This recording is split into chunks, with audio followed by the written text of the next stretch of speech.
Am I supposed to do this? I guess so.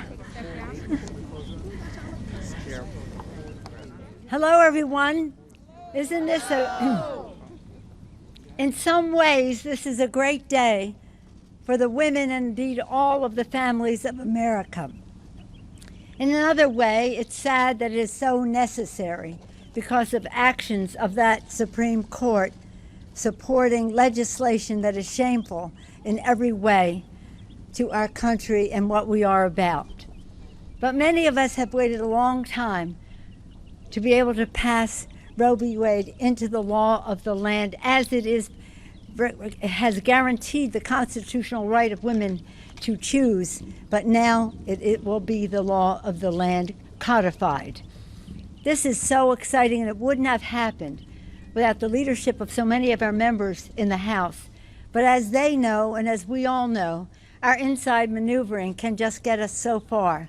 It's the outside mobilization of so many families, women across the country, to speak out for respect, for dignity, for them to make their own decisions about the size and timing of their families. So it's with gratitude. Let's hear it for the mobilization. And many of those folks are represented here today. I'm honored to be here with Assistant Speaker Catherine Clark, with co-chair Jackie Spear and Brenda Lawrence of the Democratic Women's Caucus, but with so many people here who have been so much a part of this fight for so many years. People say, why didn't you do it sooner? Well, first of all, this is the first Congress with a Democratic majority, with a majority, pro-choice majority, and a Democratic president of the United States to sign the bill. And not only that, to lead us in this quest. Our VIP today, and I'm pleased to be here with Nina Perez, speaking on her own experience as a mom and as National Director of Early Learning for Moms Rising. Moms Rising. Let's hear it for Moms Rising.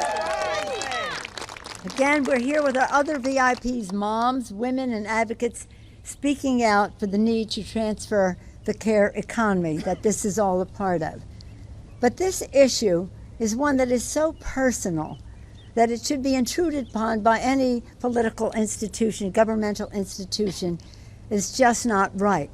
It has been declared constitutional by the Supreme Court. We wish they would just honor their own precedent on this, but they didn't. Hence, Congress has acted. We'll send it to the Senate and then to the President of the United States for signature.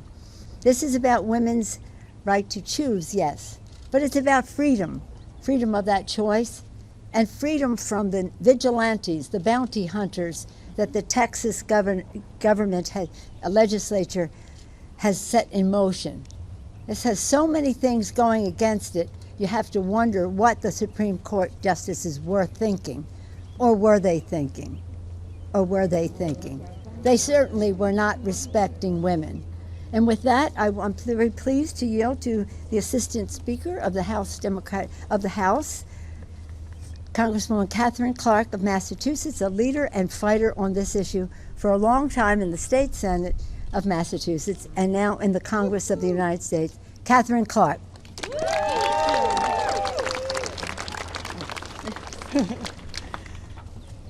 Thank you, Speaker Pelosi, for your leadership, for your dedication to women, children, and families, and to my incredible colleagues behind me who know that today is an important marker for women's reproductive freedom and that we are committed to building back better for women. Just like roads and bridges, childcare, elder care, paid family leave move our economy forward.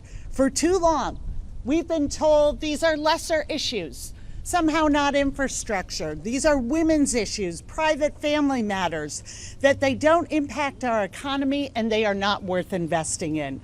But the truth is, this pandemic has been brutal to American women. 1 out of 4 women have been forced out of the workforce because of the collapse of the care economy. $57 billion a year is lost in productivity because women and families struggle to find care for their loved ones. The Build Back Better agenda recognizes that families are struggling to afford home and child care. Care providers, who are predominantly women and women of color, can't make ends meet or keep their doors open. They don't make enough money caring for our children to care for their own. Parents are forced to choose between a paycheck and a sick child, and basic necessities from food to diapers drugs break the monthly budget. When I was first elected to Congress, I was balancing care for my 3 children and 2 sick parents. I felt like I was failing someone every day, but I was incredibly lucky to have a partner and to be able to afford help. But for too many people, that is out of reach. And the struggle to get to work and provide for the basics of their family is out of reach as well. It's women who pay the daily price for these social failures, and it's our entire economy that suffers when this care system collapses. Democrats have an urgent message to the American people. We see your struggle and we are taking action on it. The Build Back Better agenda will get Americans back to work, lower costs and taxes for families, ensure that everyone, women, children, communities of color, are not left out or left behind. Who agrees with us? CEOs across the country, small business owners, chambers of commerce, all demanding we make these crucial investments. This is how we build back better, by ensuring the needs of women and families are met with the same urgency and level of funding as every other challenge facing our country.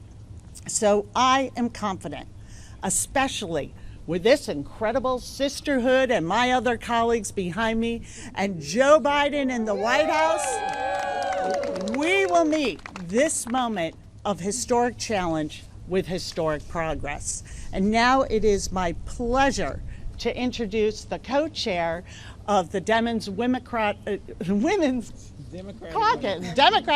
Caucus, Congresswoman Jackie Speer. Thank you. Thank you, Madam Speaker, Assistant Speaker. To my brothers and sisters, we are doing what? Building back better. Building back better with women. So this is really all about the infrastructure bills that are before Congress right now. We have an infrastructure bill of bridges and roads and public transit that's going to generate 2 million jobs. Here's the catch, though. 90% of those jobs are going to go to men.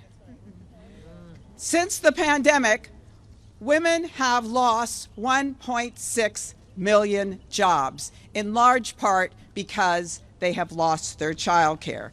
And the question becomes, why are women and families not able to find child care today? It's in part because it costs so much. $2,300 a month to take care of an infant in my district. That is as much as my daughter's mortgage. 1/2 of the families in the United States live in what we would call child care deserts. 126,000 child care providers have left. So this bill is important that we restore the opportunity for women in this country to go back to work. And the second bill provides this opportunity and makes it very clear that if we do this, we are going to create 3 million more jobs for women, and it will grow the GDP by some $300 billion. So we want to build back better with women. And now Nina Perez from Moms Rising.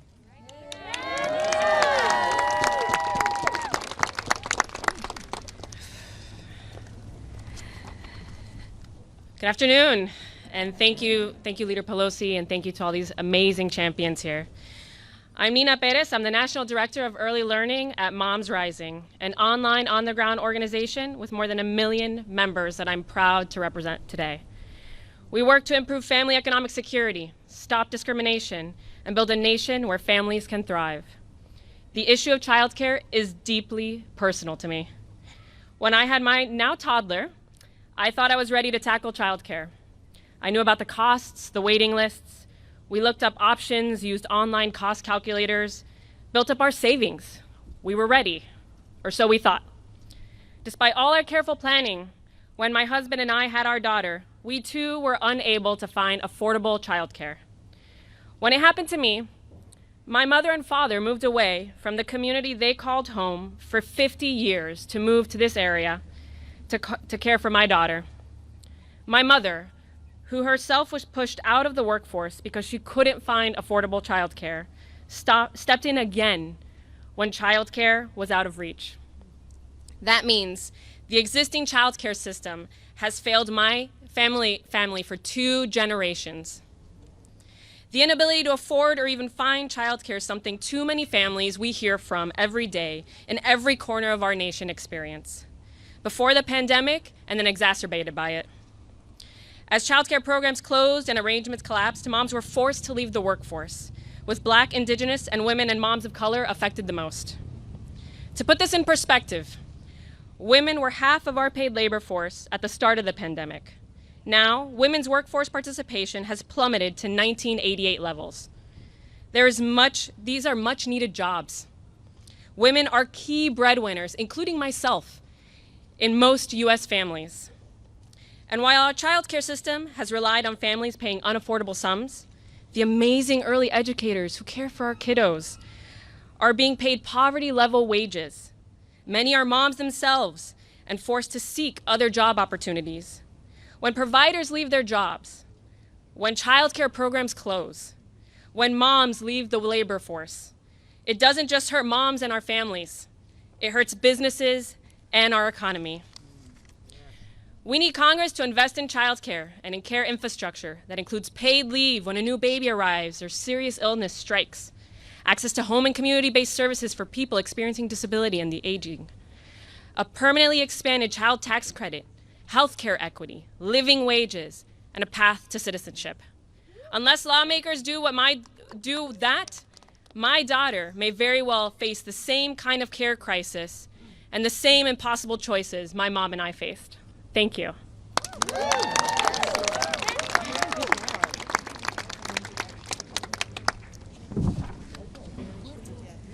Thank you, Nina, and I'm so glad to be standing here with my Speaker of the House and with our Assistant Leader Clark. I'm Congresswoman Brenda Lawrence, and I proudly represent Michigan's 14th District. Now, we realize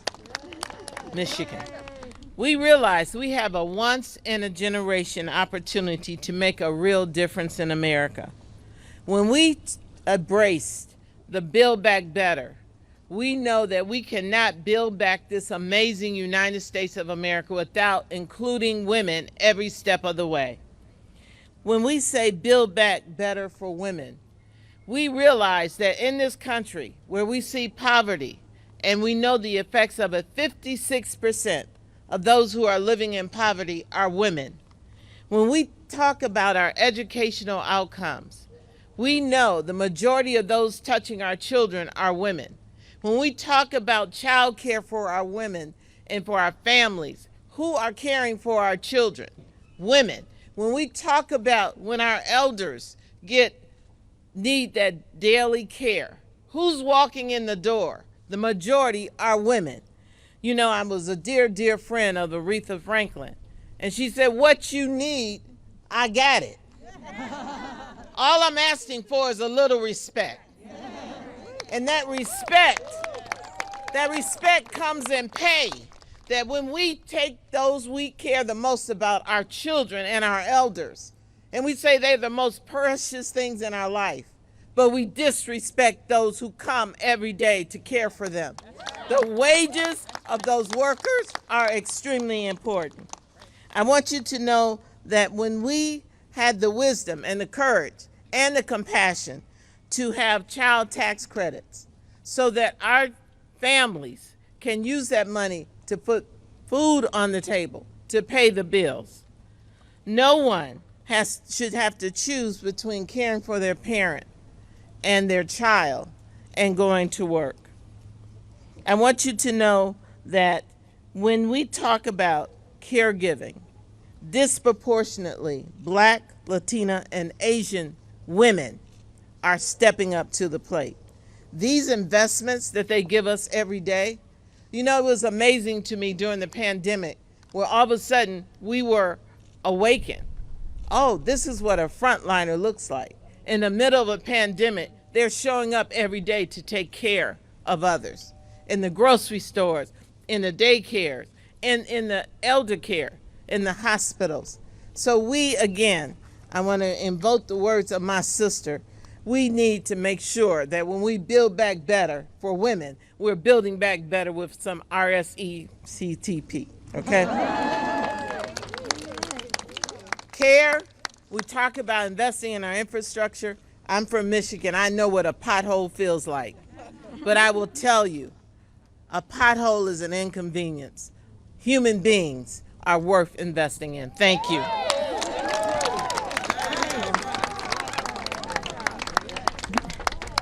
So here we are on a historic day in the Congress of the United States, but also a day that we are making progress for women. And this is, I just say to any women who are out there, if you've had trouble keeping up with your responsibilities at work because you lack child care, this bill's for you. If you have a sick person or a person with disabilities in your home that needs home health care, this bill is for you. If you're one of those workers to care for those who need help, this bill is for you. If you want your children to have earliest childhood education with universal pre-K, this bill is for you. If you appreciate the child tax credit to help pay for some of the needs for your children, this bill is for you. The list goes on and on. Family and medical leave, paid. If you want that, this bill is for you. And again, it's all about respecting those who provide those services. I thank Mary Kay Henry from SEIU, who's here, who's been taking the lead on the home health care, to Moms Rising and other groups that have mobilized around the country about putting women front and center. This legislation gives leverage to the children because of all of the provisions to improve their lives. This legislation gives leverage to women so that they can fully participate in the workforce, which is not just good for them and their family, but is good for our economy. This legislation, for people with disabilities, gives them leverage because many of their needs are met in this legislation. It doesn't do everything, but it takes us all the way down the path. Now let me just close by talking about our President, Joe Biden. Joe Biden has put forth two bills for us. The infrastructure bill, which we will pass next week, and it's a jobs bill, and the Build Back Better legislation, which is a jobs bill. But it's a jobs bill for women in the workplace, and it's very important to our country because we believe that when women succeed, America succeeds. So let's build back better with women. Thank you all very much.